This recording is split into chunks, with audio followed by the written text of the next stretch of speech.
প্রত্যাবাসনই রোহিঙ্গা সংকটের একমাত্র সমাধান মন্তব্য করেছেন জাতিসংঘের মহাসচিব। কানাডায় পালানো রাষ্ট্রদূত হারুনের বিরুদ্ধে ব্যবস্থা নিচ্ছে সরকার।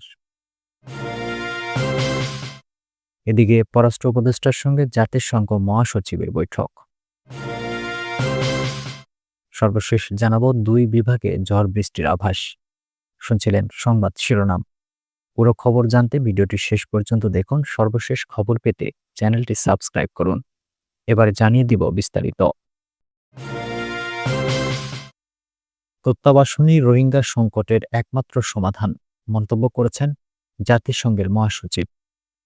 কেবল মানবিক সহায়তার উপর নির্ভরশীল রোহিঙ্গা শরণার্থীদের জন্য সহায়তা কমানো হলে তা নিয়ন্ত্রণহীন দুর্যোগে পরিণত হতে পারে বলে সতর্ক করেছেন জাতিসংঘ মহাসচিব অ্যান্টোনিও গুতেরেস।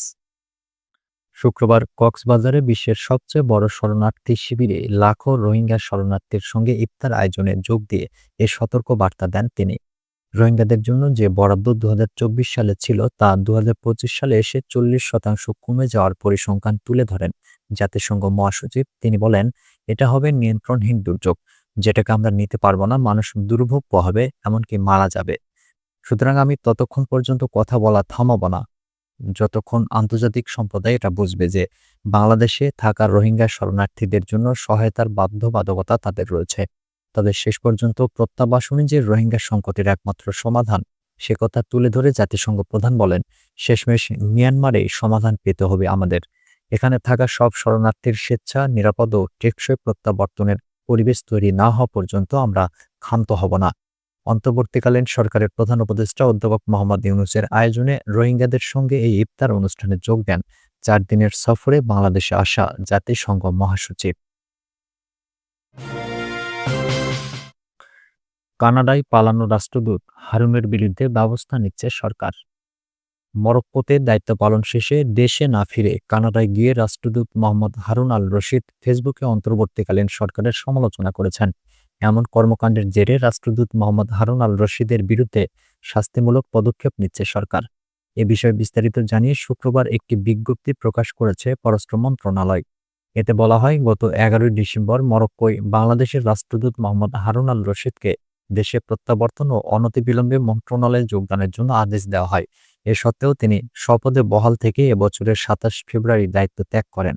মন্ত্রণালয় বলছে, বাংলাদেশে ফিরে আসার পরিবর্তে তিনি বিভিন্ন অজুহাতে যাত্রা বিলম্বিত করেন। মন্ত্রণালয়ের পূর্বানুমোদন ছাড়াই তিনি মরক্কোর রাবাত থেকে কানাডার অটোয়ায় চলে গেছেন বলে জানা গেছে। এরপর গত ৬ মার্চ তার অটোয়া থেকে ঢাকায় ফিরে আসার কথা থাকলেও তিনি আসেননি। মন্ত্রণালয়ের বক্তব্য অনুযায়ী হারুন ফেসবুকে একটি লেখা পোস্ট করেন, যেখানে তিনি পূর্ববর্তী নিপীড়ক ফ্যাসিবাদী সরকারের গুণকীর্তনের পাশাপাশি অন্তর্বর্তীকালীন সরকারের অধীনে গত ৫ই আগস্ট পরবর্তী বাংলাদেশে পরিস্থিতি ক্রমশ নৈরাজ্যের দিকে ধাবিত হচ্ছে বলে চিত্রিত করার অপচেষ্টা করেছেন। তার পোস্টে হারুন প্রধান উপদেষ্টা অধ্যাপক মোহাম্মদ ইউনূস সহ অন্তর্বর্তীকালীন সরকারের গৃহীত বিভিন্ন উদ্যোগ ও প্রচেষ্টা সহ বাংলাদেশের সামগ্রিক ভাবমূর্তি ক্ষুণ্ণ করার অপচেষ্টা করেছেন।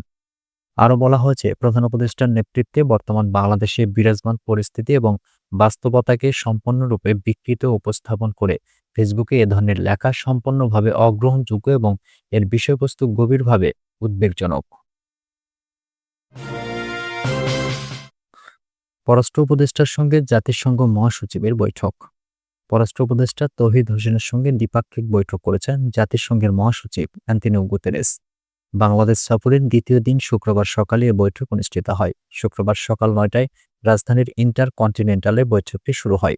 পররাষ্ট্র উপদেষ্টার সঙ্গে বৈঠকের পর প্রধান উপদেষ্টা ডক্টর মোহাম্মদ ইউনূসের সঙ্গে বৈঠকে বসেন অ্যান্টোনিও গুতেরেস। জাতিসংঘ মহাসচিব শুক্রবার সকালে প্রধান উপদেষ্টা প্রফেসর ডক্টর মোহাম্মদ ইউনূসের সঙ্গে তার কার্যালয়ে সাক্ষাৎ করেন। এই সাক্ষাৎ শেষে প্রধান উপদেষ্টা ও জাতিসংঘ মহাসচিব একই বিমানে কক্সবাজারের উদ্দেশ্যে রওনা দেন। সেখানে রোহিঙ্গা শরণার্থী ক্যাম্প পরিদর্শন করেন তারা। দুই বিভাগে ঝড় বৃষ্টির আভাস। দেশের দুটি বিভাগে ঝড় বৃষ্টি হতে পারে, অন্যত্র আকাশ থাকতে পারে মেঘলা। এছাড়া তাপমাত্রাও সামান্য বাড়তে পারে। শুক্রবার এমন পূর্বাভাস দিয়েছে আবহাওয়া অফিস। আবহাওয়াবিদ এ.কে.এম. নাজমুল হাসান জানান, লঘুচাপের বর্ধিতাংশ পশ্চিমবঙ্গ ও তৎসংলগ্ন এলাকা পর্যন্ত বিস্তৃত রয়েছে। মৌসুমের স্বাভাবিক লঘুচাপ দক্ষিণ বঙ্গোপসাগরে অবস্থান করছে। শনিবার সন্ধ্যা পর্যন্ত দেওয়া পূর্বাভাসে বলা হয়েছে, রংপুর ও সিলেট বিভাগের দু-এক জায়গায় অস্থায়ীভাবে দমকা বা ঝড়ো হাওয়া সহ বৃষ্টি বা বজ্র সহ বৃষ্টি হতে পারে। এছাড়া দেশের অন্যত্র অস্থায়ীভাবে আংশিক মেঘলা আকাশ সহ আবহাওয়া শুষ্ক থাকতে পারে। সারা দেশে দিনের তাপমাত্রা সামান্য বৃদ্ধি পেতে পারে এবং রাতের তাপমাত্রা প্রায় অপরিবর্তিত থাকতে পারে। শনিবার সন্ধ্যা থেকে রোববার সন্ধ্যা পর্যন্ত দেওয়া পূর্বাভাসে বলা হয়েছে, সিলেট বিভাগের দু-এক জায়গায় অস্থায়ীভাবে দমকা বা ঝড়ো হাওয়া সহ বৃষ্টি বা বজ্র সহ বৃষ্টি হতে পারে। এছাড়া দেশের অন্যত্র অস্থায়ীভাবে আংশিক মেঘলা আকাশ সহ আবহাওয়া শুষ্ক থাকতে পারে। সারা দেশের দিন এবং রাতের তাপমাত্রা সামান্য বৃদ্ধি পেতে পারে। রোববার সন্ধ্যা থেকে সোমবার সন্ধ্যা পর্যন্ত দেওয়া পূর্বাভাসে বলা হয়েছে, অস্থায়ীভাবে আংশিক মেঘলা আকাশ সহ আবহাওয়া শুষ্ক থাকতে পারে। সারা দেশে দিনের তাপমাত্রা সামান্য হ্রাস পেতে পারে এবং রাতের তাপমাত্রা প্রায় অপরিবর্তিত থাকতে পারে। বর্ধিত 5 দিনের শেষের দিকে বৃষ্টি বা বজ্র সহ বৃষ্টি হতে পারে।